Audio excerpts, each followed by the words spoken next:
जय हिंद प्यारे बच्चों, सुप्रभात सभी को। पिछले क्लास में हम लोगों ने जो चर्चा किया था उस टॉपिक का नाम था भारतीय शिक्षा आयोग 1882। हम लोग इसको हंटर कमीशन के नाम से भी जानते हैं। और उसी क्रम में हम लोग आगे पढ़ेंगे लॉर्ड कर्जन की शिक्षा नीति। और ये बताने से पहले थोड़ा सा इसका इंट्रोडक्शन समझ लीजिए। सरकार की नीति के अनुसार अंग्रेजी और पाश्चात्य शिक्षा का जो ज्ञान का विस्तार भारत में किया जा रहा था, प्रचार प्रसार किया जा रहा था, इससे भारतीय संतुष्ट नहीं थे। उनका मानना था कि इस प्रकार की शिक्षा से सिर्फ कुछ ही लोग शिक्षा ग्रहण कर पा रहे हैं या कुछ ही व्यक्ति शिक्षा ग्रहण कर पा रहे हैं। इससे प्राच्य शिक्षा कुचली जा रही है, प्राच्य साहित्य या संस्कृति धीरे धीरे खत्म होती चली जा रही है। और भारतीय जो थे वो सरकार की नीतियों से असंतुष्ट थे। और इसी असंतुष्टि के कारण आप देखेंगे कि जन आंदोलन बना हुआ था। तभी पदार्पण होता है भारत में सन 1898 ईस्वी में लॉर्ड कर्जन का। ठीक है, लॉर्ड कर्जन भारत आते हैं। लॉर्ड कर्जन कुशल प्रशासक माने जाते हैं, विद्वान माने जाते हैं। और भारतीयों के संदर्भ में कहा जाता है कि थोड़ा कटु दृष्टि रखते हैं लॉर्ड कर्जन के दृष्टिकोण में, क्योंकि ये जो थे ये थोड़े से कठोर शासन रखते थे। जिनकी नीतियां थी वो भी कठोर थी, जो प्रणालियां अपनाई जाती थी इनके द्वारा कठोर अपनाई जाती थी, इसलिए कटु देखते थे कहीं ना कहीं। और लॉर्ड कर्जन जब भारत आते हैं तो शिक्षा के संदर्भ में ये बहुत सारे सुधार करने का प्रयास करते हैं। सर्वप्रथम नाम याद आता है शिमला शिक्षा सम्मेलन।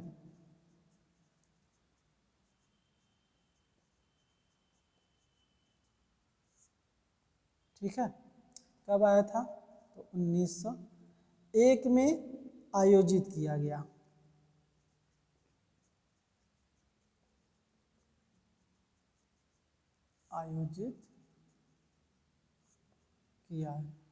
तत्पश्चात हमें देखने को मिलता है कि भारतीय विश्वविद्यालय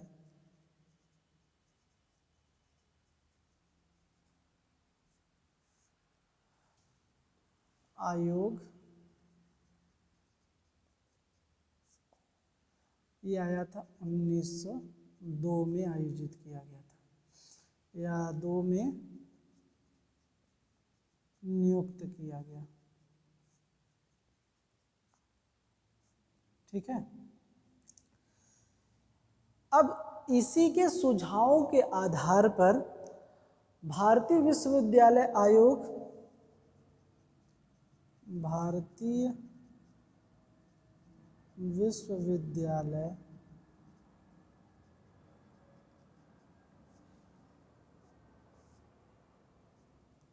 आयोग 1904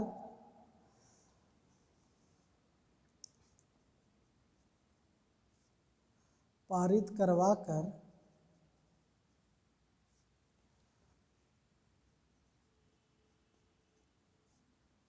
कर्जन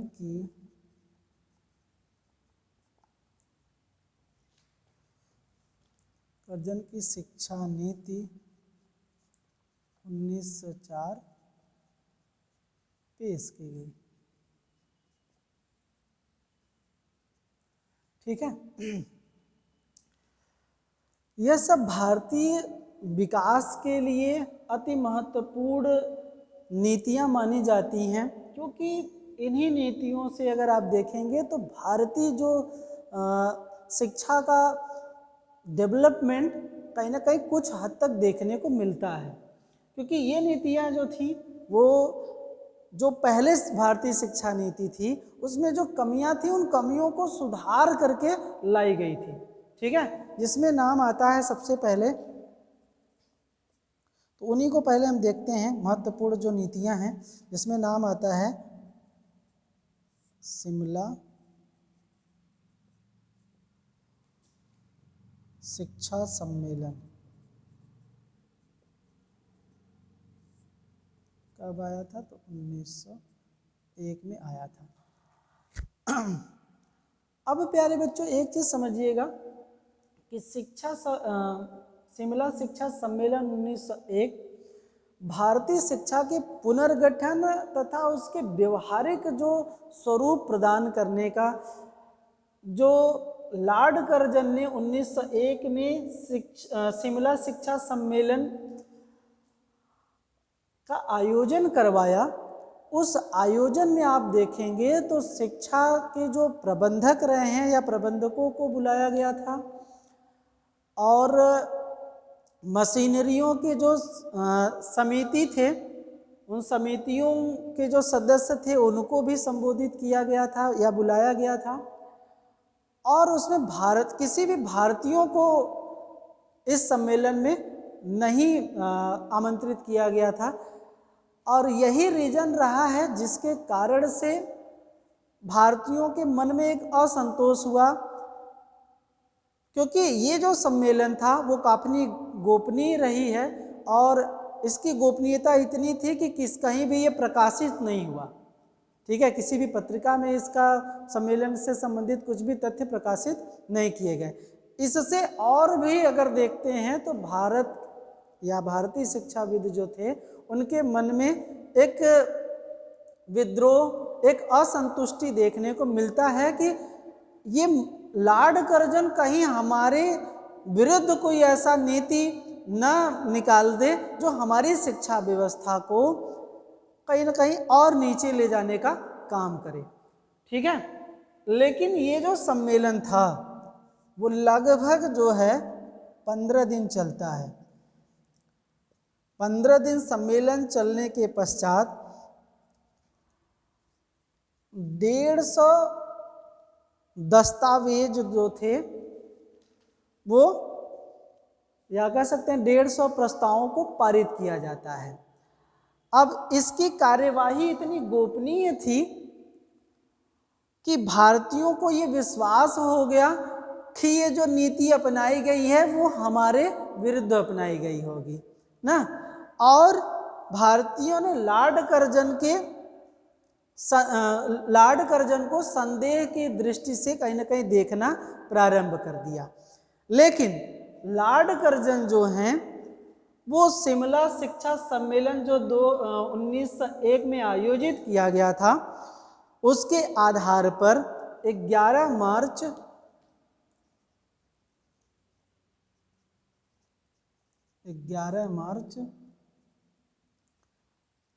सन 1904 को अपनी शिक्षा नीति क्या किए, ये पारित कर दिए। और जो भारतीय शिक्षा नीति बनाई गई थी इसके पहले उनके दोषों को अवगत कराया है। कहीं ना कहीं 150 जो प्रस्ताव उसमें दिए गए थे उसमें जो पहले शिक्षा नीति थी उस शिक्षा नीति की कमियों को कहीं ना कहीं इन्होंने दर्शाया। तो इससे ये देखने को मिलता है कि लॉर्ड कर्जन आते ही भारतीय शिक्षा में कहीं ना कहीं सुधार चाहते थे, परिवर्तन चाहते थे, जिसके लिए उन्होंने शिमला में क्या किया था, शिमला शिक्षा आयोजन करवाया था। और उसी के तत्पश्चात भारतीय विश्वविद्यालय आयोग 1902 की भी नियुक्ति किया था। और इसी की तर्ज पे क्या किया, भारतीय विश्वविद्यालय आयोग 1904 पारित करवाकर कर्जन की शिक्षा नीति जो हम बात कर रहे थे यहाँ पर 1904 पेश की गई थी। तो अब उसमें आप देखेंगे जो लॉर्ड कर्जन द्वारा जो शिक्षा नीति के संबंधित सुझाव दिए गए, उन सुझावों में प्राथमिक से लेकर के माध्यमिक से लेकर के उच्च शिक्षा में जो कमियां रही हैं, उन कमियों को कहीं ना कहीं वो बताने का काम करते हैं। ठीक है, अब यहाँ पर प्यारे बच्चों एक चीज़ समझिएगा, इसको नोट कर लीजिए, डेट महत्वपूर्ण है, वो नोट रखिएगा।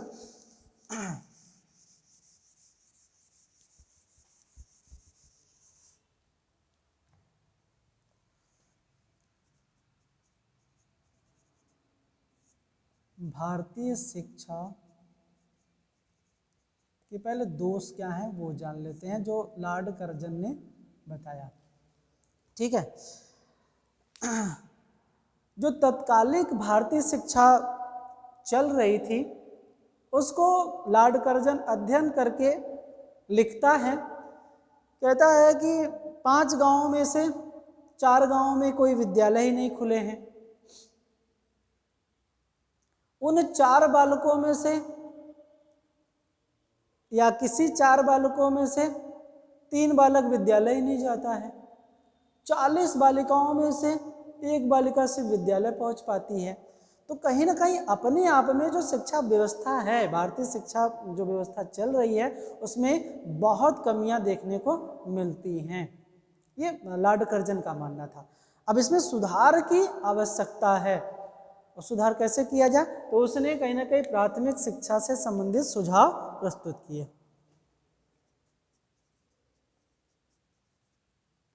प्राथमिक शिक्षा संबंधी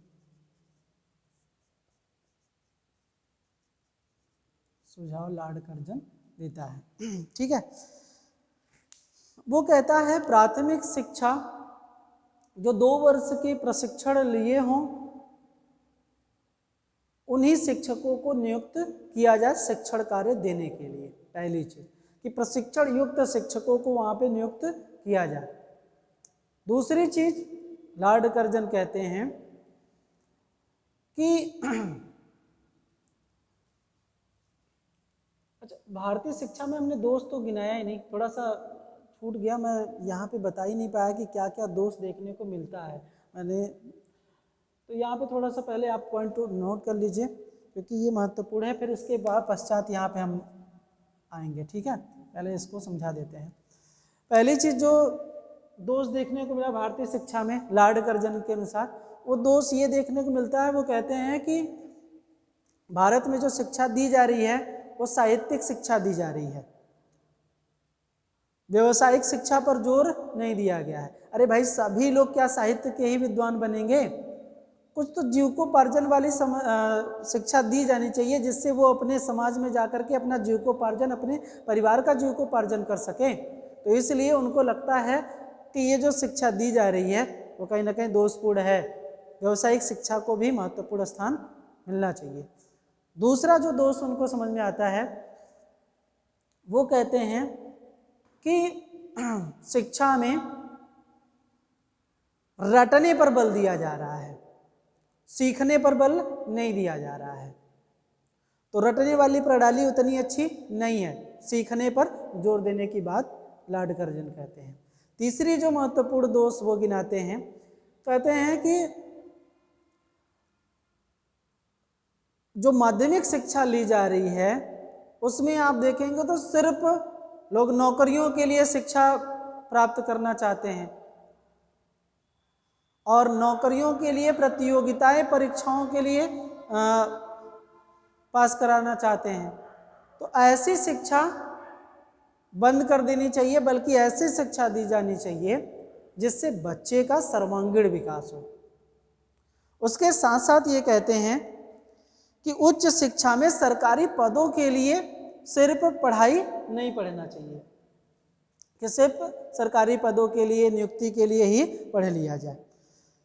और एक बात कहते हैं कि अंग्रेजी शिक्षा को ज़्यादा महत्व दिया गया और जो भारतीय शिक्षा थी उसको बिल्कुल कम कह सकते हैं या नगण्य स्थान दिया गया है। ये भी कहीं ना कहीं भारतीय शिक्षा में दोष देखने को मिलता है।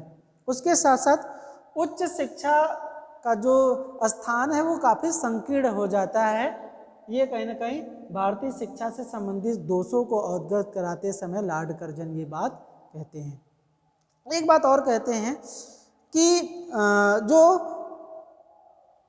परीक्षाओं पर आधारित ज़्यादा होने लगा है, कि हम लोग जैसे कि रटने की बात करते तो परीक्षाएं हो रही हैं और परीक्षाओं में हम ये देखते हैं कि पास फेल का ज़्यादा होता है।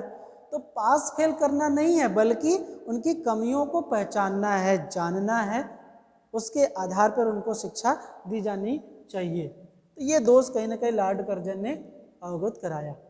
अब उसके पश्चात प्यारे बच्चों यहाँ पे समझिएगा प्राथमिक शिक्षा संबंधित सुझाव। तो प्राथमिक शिक्षा से संबंधित मैंने पहला सुझाव जो बताया आप लोगों को, 2 वर्ष के जो प्रशिक्षण लिए हों उन्हीं टीचरों को वहाँ पे शिक्षा देने के लिए नियुक्त किया जाए। अब उसके साथ साथ आप देखेंगे प्यारे बच्चों कि ठीक है, दूसरी अगर बात किया जाए सुझाव की, तो प्राथमिक शिक्षा का प्रसार करना वो सरकार का उत्तरदायित्व है और सरकार की तरफ से क्या करना चाहिए, ठोस कदम उठाए जाने चाहिए। तीसरा सुझाव ये प्रस्तुत करते समय कहते हैं कि इसमें जो भी पाठ्यक्रम हो, प्राथमिक शिक्षा में जो भी पाठ्यक्रम हो, वो क्षेत्रीय आवश्यकताओं को ध्यान में रख करके निर्मित किए जाएं, तैयार किए जाए और उनसे उपयोगी विषयों को क्या किया जाए, इसमें सम्मिलित किया जाए। ये बात कहने के अलावा एक बात और महत्वपूर्ण कहते हैं, सुझाव प्रस्तुत करते हैं कि भारतीय भाषा को कहीं ना कहीं मूल बनाया जाए और अंग्रेजी भाषा को महत्व कम दिया जाए। ठीक है, क्योंकि यहाँ पे बात किया जाता है कि प्राथमिक शिक्षा में भारतीय भाषा के माध्यम से शिक्षा दी जानी चाहिए, न कि अंग्रेजी माध्यम से।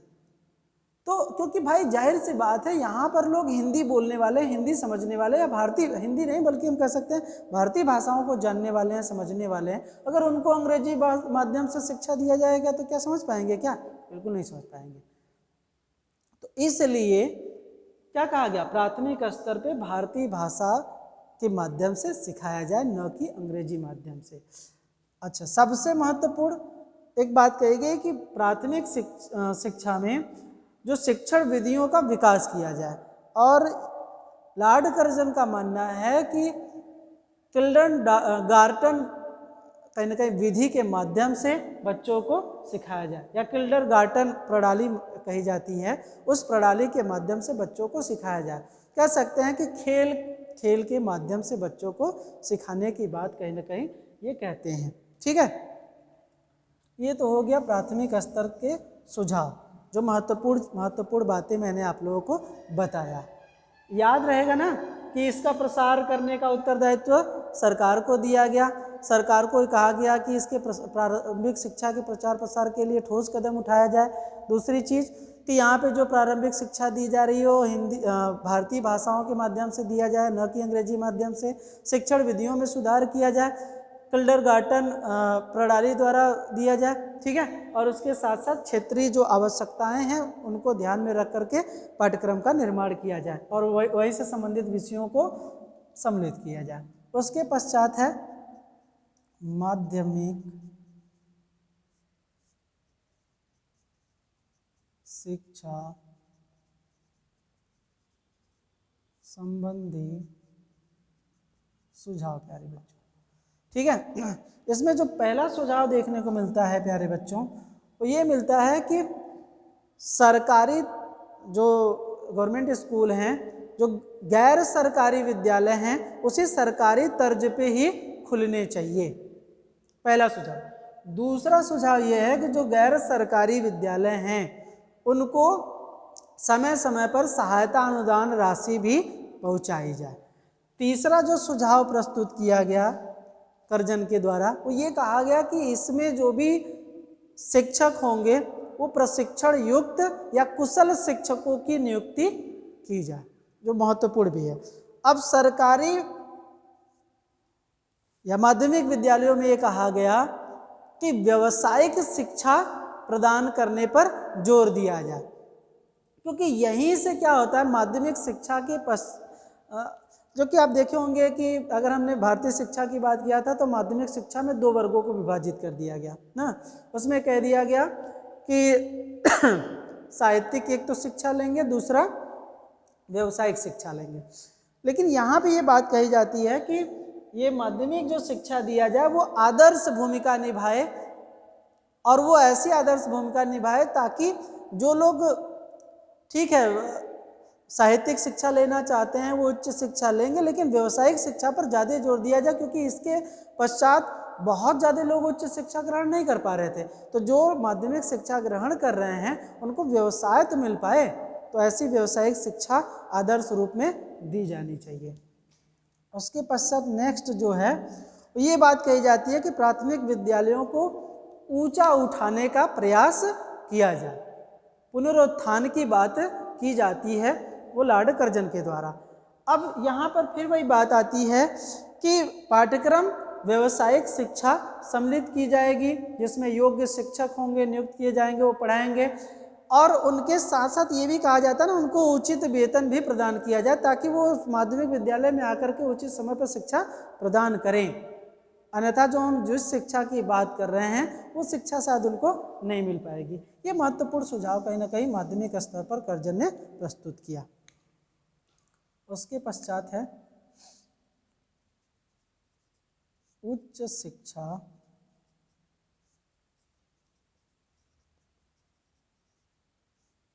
संबंधी सुझाव। ठीक है प्यारे बच्चों, अब देखिए इसमें भी 2-3 बातें कही गई हैं कि उच्च शिक्षा का विस्तार करने पर जोर दिया जाए और जो धनराशि है उसको क्या किया जाए, बढ़ाया जाए। दूसरी बात यहाँ पे भी वही कही जाती है कि जो योग्य शिक्षक है, जो प्रशिक्षित शिक्षक हैं, युक्त शिक्षक है, जो साहित्य के विद्वान हैं, उनकी नियुक्ति की जाए। ठीक है, और विशेष प्रयास किया जाए कि शिक्षा स्तर को क्या किया जाए, ऊंचा उठाने का प्रयत्न किया जाए। और सबसे महत्वपूर्ण, उच्च शिक्षा में आंतरिक परीक्षाओं के अपेक्षा बाह्य परीक्षाओं को कम महत्व दिया जाए, क्योंकि आंतरिक परीक्षाओं पर या आंतरिक कहीं ना कहीं लोगों के कौशलों का डेवलपमेंट करने की बात किया जाता है। बाह्य रूप से अगर देखा जाए तो उतने पर ये बल नहीं देते हैं। तो ये उच्च शिक्षा संबंधित महत्वपूर्ण सुझाव प्रस्तुत करते हैं लॉर्ड कर्जन। ठीक है, अच्छा, इसके साथ साथ भी अगर देखेंगे तो लॉर्ड कर्जन के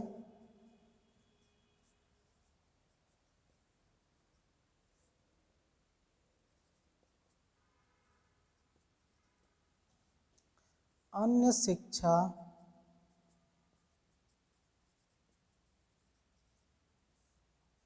संबंधी सुझाव दिए गए, या फिर कह सकते हैं सुझाव न कर करके शिक्षा संबंधित प्रयास जो किए गए हैं, सुझाव नहीं बल्कि कह सकते हैं प्रयास जो किए गए हैं, जिसमें पहली बात आती है स्त्री शिक्षा ना। देखिए जो ये हैं लॉर्ड कर्जन हैं वो बालिकाओं की शिक्षा पर जोर देते हैं और कहते हैं कि भारतीय शिक्षा आयोग ने ये तो कह दिया कि ठीक है बालिकाओं के लिए शिक्षा की व्यवस्था किया जाए, लेकिन वो बालिकाएं क्या विद्यालय में जा पा रही हैं कि नहीं जा पा रही हैं, ये भी सुनिश्चित करना होगा।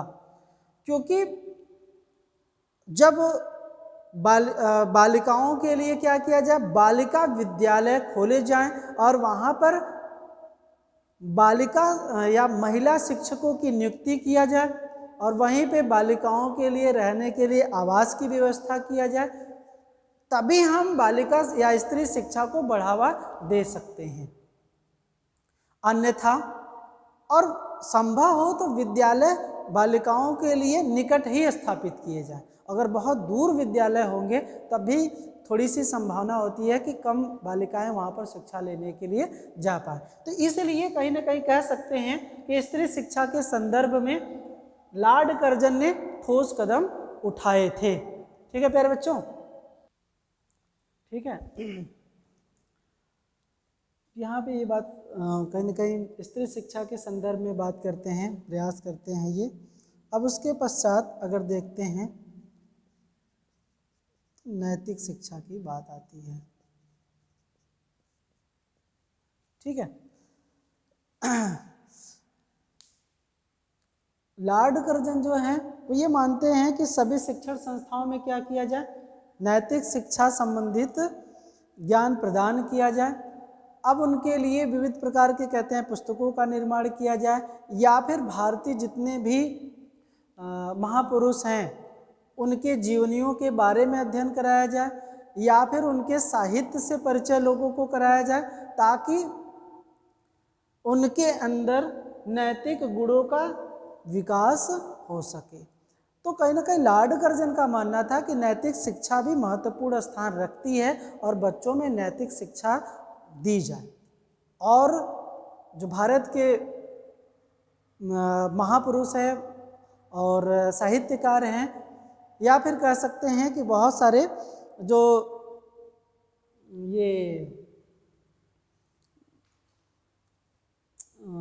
दार्शनिक हैं उनको भी या उनसे संबंधित शिक्षा दी जाए। उसके साथ साथ नैतिक शिक्षा में बच्चों को परिश्रम, अनुशासन और तमाम जो उनके कर्तव्य होते हैं उनका पालन करना भी उनको सिखाया जाए।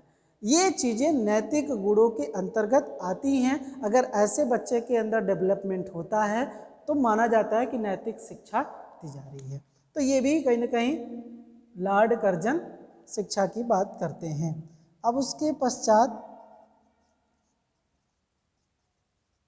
कृषि शिक्षा से संबंधित बात, तो लॉर्ड कर्जन ये चाहते थे कि सभी प्रांतों में कृषि महाविद्यालयों की स्थापना किया जाए। अब उसमें कृषि से संबंधित जो पाठ्य पुस्तक है या फिर पाठ्यक्रम है वो पढ़ाई जाए, बताई जाए। और ये चाहते थे कि कृषि के क्षेत्रों में नए नए अनुसंधान भी किए जाए, रिसर्च भी किए जाए। इसलिए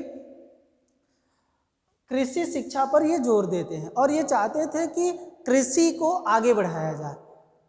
ये तभी हो सकता है जब महाविद्यालय, अच्छे महाविद्यालयों की स्थापना किया जाएगा या फिर कृषि शिक्षा दी जाएगी। उसके साथ साथ ये पुरातत्व विभाग की भी स्थापना किए थे, पुरातत्व की स्थापना। ठीक है। अब इनका मानना था कि जो भवन है, जो ऐतिहासिक स्थल हैं, इमारतें हैं, उनको संरक्षण प्रदान किया जाए। सरकार का उत्तरदायित्व है संरक्षण प्रदान करे। और जो उसके अनमोल वस्तु हैं उनको उसी तरीके से बनाए रखने के लिए संरक्षण प्रदान करना बहुत जरूरी है। ठीक है। तो इसलिए पुरातत्व की स्थापना की गई है। ऐसे लॉर्ड कर्जन के बारे में एक बात और कहा जाता है कि ये मूर्ति और जो बहुमूल्य वस्तुएं थी ना उनको अपने देश लेके चला गया। भारत को लूट घसोट करके जो भी बहुत कीमती वस्तुएं थी, मूर्तियां थी, सोने चांदी थी, उसको लॉर्ड कर्जन लेकर के जब वापस जाने लगता है तभी लेके जाता है। इसीलिए शायद पुरातत्व की स्थापना करवाया था। बहुत चालाक था ये। ठीक है, कि ताकि संरक्षण मिलता रहे, जब हम जाने लगेंगे तो वो सारी चीज़ें लेके चले जाएंगे। उसके पश्चात है शिक्षा विभाग की स्थापना।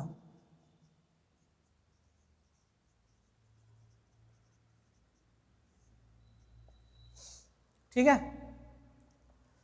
शिक्षा विभाग की स्थापना के संदर्भ में लॉर्ड कर्जन कहता है कि राज्य सरकार में तो शिक्षा विभाग का नियुक्त किया गया, लेकिन केंद्र सरकार द्वारा शिक्षा विभाग की कोई नियुक्ति नहीं की गई। इसलिए केंद्र शिक्षा विभाग की स्थापना करने पर जोर दिया गया था, जिसमें इसने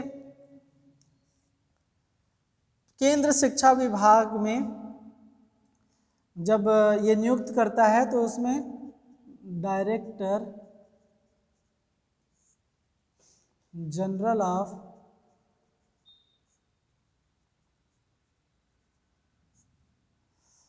एजुकेशन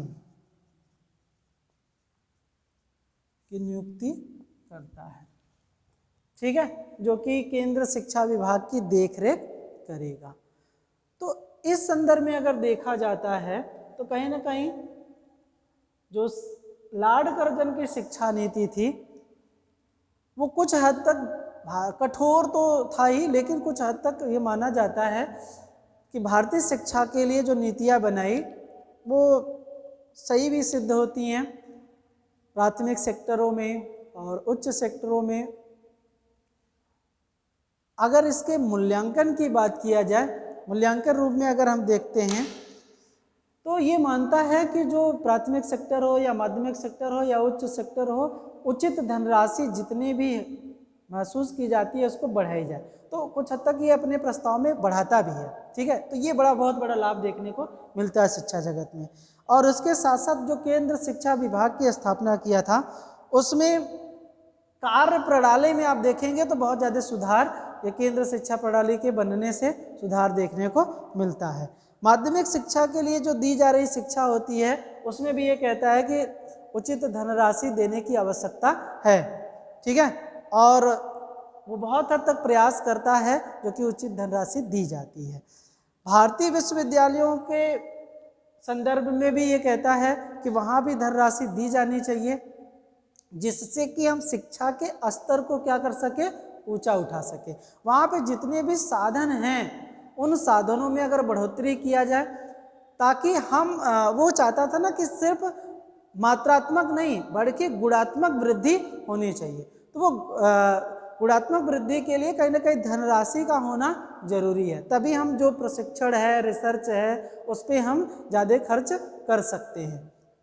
तो इसलिए ओवरऑल अगर कहा जाए तो कुछ चीज़ें देखने में लगता है कि नहीं, कर्जन ने बहुत महत्वपूर्ण तथ्य बताए थे, ठीक है। तो अनुसंधान पे की भी व्यवस्था इसने किया था हायर एजुकेशन में, जो आज रिसर्च में आप देखे होंगे। स्त्री शिक्षा के संदर्भ में जो हमने बताया कि स्त्री शिक्षा में कहा कि नहीं विद्यालय खोले जाए बालिकाओं के लिए और वहाँ पे जो महिला अध्यापकों की ही नियुक्ति की जाए और वहाँ पर रहने के लिए आवासीय व्यवस्था भी महिलाओं के लिए किया जाए। तो ये हम कह सकते, जैसे नैतिक गुणों का ही उसने बात बताया नैतिक शिक्षा देने पे, तो उसने कहा कि नैतिक जब शिक्षा देते हैं तो वहाँ के जो पहले तो उनको परिश्रम के बारे में बताया जाए, परिश्रम कराया जाए, ठीक है, अच्छे आचरण करना सिखाया जाए, उनको मूल्यों से अवगत कराया जाए उनको, और उसके साथ साथ जो भारतीय मनीषी हैं, जो विद्वान हैं, जो महापुरुष हैं, उनके जीवनी से उनको परिचित कराया जाए। तो ये अगर देखने को मिलता है तो नहीं, भारत के संदर्भ में शिक्षा के स्तर में कहीं ना कहीं वो बहुत अच्छा माना जाता है, ठीक है। व्यावसायिक शिक्षा पर भी जोर देता है जो पहले साहित्यिक शिक्षा पर जोर दिया जाता था। तो ओवरऑल अगर कहा जाए प्यारे बच्चों तो कुछ दोष भी देखने को मिलते हैं तो कुछ गुण भी देखने को मिलता है। ये था आप लोगों का लॉर्ड कर्जन का शिक्षा नीति, ठीक है, जिसमें मैंने आप लोगों को जो शिमला शिक्षा सम्मेलन था 1901 उसका भी विवरण किया, और जो तमाम भारतीय शिक्षा आयोग में जो कमियां रही हैं प्राथमिक स्तर से लेकर के माध्यमिक स्तर से लेकर के उच्च स्तर में जो कमियां देखने को मिली थी उसको भी कर्जन ने किस तरीके से प्रस्तुतिकरण किया, अपने प्रस्ताव के माध्यम से बताया है, उसको भी कहीं ना कहीं हमने आप लोगों के सामने रखा। आई होप आप लोगों को बहुत बातें क्लियर हो गई होंगी और उम्मीद करते हैं कि आप लोगों को ये क्लास अच्छा लगा होगा। और जो भी अगर आपके मन में कुछ डाउट रह गया होगा, क्योंकि मेरा जो मोटिव होता है या किसी भी टीचर का जो पढ़ाने का उद्देश्य होता है कि जब आपको लेक्चर के माध्यम से कम 70 से 80% आपको समझा दिया जाए। जब लेक्चर चले तो जिस विषय पे हम लोग चर्चा कर रहे हैं उस विषय का आपको 70 से 80% समझ में आ जानी चाहिए, और 20% आप कहीं ना कहीं जब आप अध्ययन करते हैं या फिर जो समस्याएं होती हैं पुनः जब आप पूछते हैं तब समझा करके आपको 100% प्रयास किया जाता है कि आपको समझा दिया जाए। फिर भी अगर आपके कुछ क्वेश्चन रहे हो, कुछ डाउट रहे हो तो आप कमेंट करके पूछ सकते हैं। तो आज के लिए इतना ही प्यारे बच्चों, बाकी जो महत्वपूर्ण डेट हैं, बहुत महत्वपूर्ण जो सुझाव हैं उसको आप लोग नोट कर लीजिए, ठीक है। धन्यवाद प्यारे बच्चों।